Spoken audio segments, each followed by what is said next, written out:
Lui qui pêche est du diable. Parce que le diable est le premier à pécher. Le péché, dans 1 Jean chapitre 3, verset 3 à 4, c'est la violation de la loi.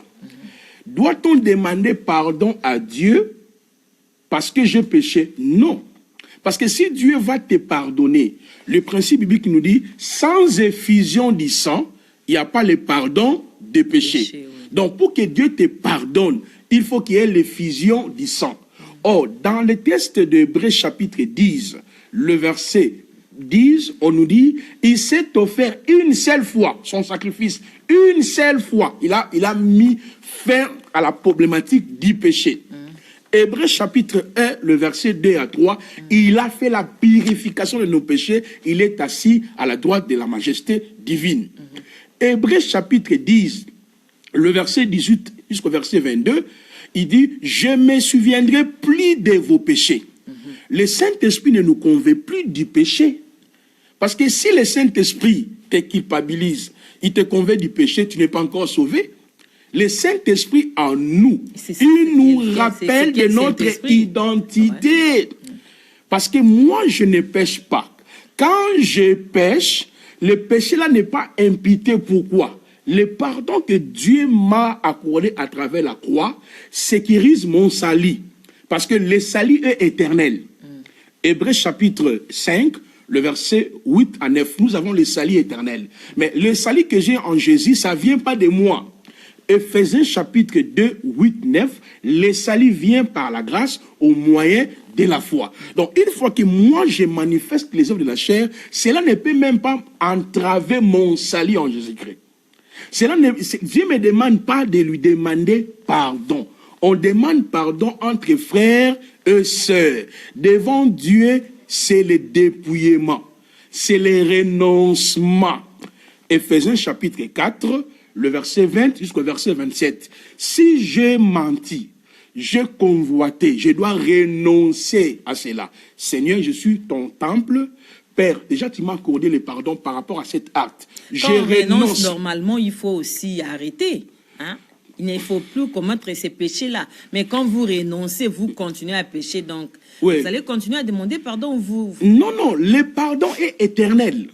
Comme ton salut est éternel. La sécurité est éternelle. La justification est éternelle. Dans l'Ancien Testament, je viens de vous dire dès le début de cette émission, Dieu pouvait accorder le pardon pendant 1 an. Mais nous avons un pardon pour toujours. Dieu, ce qu'il nous demande, c'est le renoncement, c'est le dépouillement, c'est le revêtement.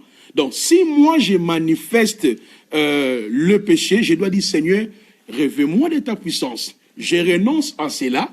Et puis, quand vous lisez dans les livres d'Apocalypse 2, le verset 5, c'est la repentance.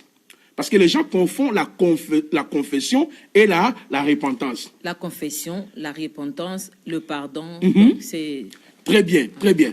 Par exemple, la repentance, selon les langages du Nouveau Testament, est liée au salut d'abord. Actes chapitre 2, le verset 38 à 39. C'est-à-dire, quand je crois à l'évangile produit en moi la repentance. La repentance veut dire métanoïa, changement d'attitude, de mentalité. Maintenant, le mot repentance dans le Nouveau Testament est lié au salut. Mais dans l'Ancien Testament, la repentance était le moyen où l'homme pouvait s'approcher de Dieu, il confesse ses péchés pour que Dieu lui pardonne. Mais dans le Nouveau Testament, Dieu utilise la parole et le Saint-Esprit pour nous amener à la repentance. Sous d'autres mots, pour nous amener au salut.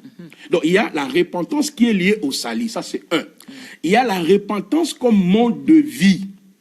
La repentance ne veut pas dire, Seigneur, j'ai fait le péché, Ça, c'est l'Ancien Testament. La repentance veut dire, prends conscience de ton identité. Prends conscience de ce que tu es.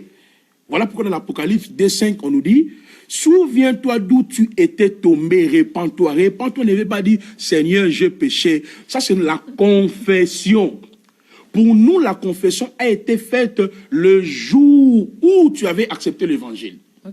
Donc, quand vous avez accepté Christ, vous avez connu ce qu'on appelle la confession. Donc, la confession et la repentance sont des moyens qui amènent l'homme dans les salut. Maintenant, devant Dieu, je ne peux plus confesser le péché. Je dois confesser le péché entre frères et sœurs. Devant Dieu, c'est la repentance. c'est les revêtements. On est obligé de confesser les péchés entre frères et sœurs. Si j'ai offensé mon frère, on dit pardonnez-vous réciproquement. Si je vous ai offensé, j'ai raconté des choses qui sont fausses, mais maintenant, je dois vous demander pardon. Pourquoi tu vas me pardonner? Parce que Romains 5, 1, 8 nous dit, Dieu a répandu son amour dans nos cœurs. Lorsque nous étions encore pécheurs, Christ est mort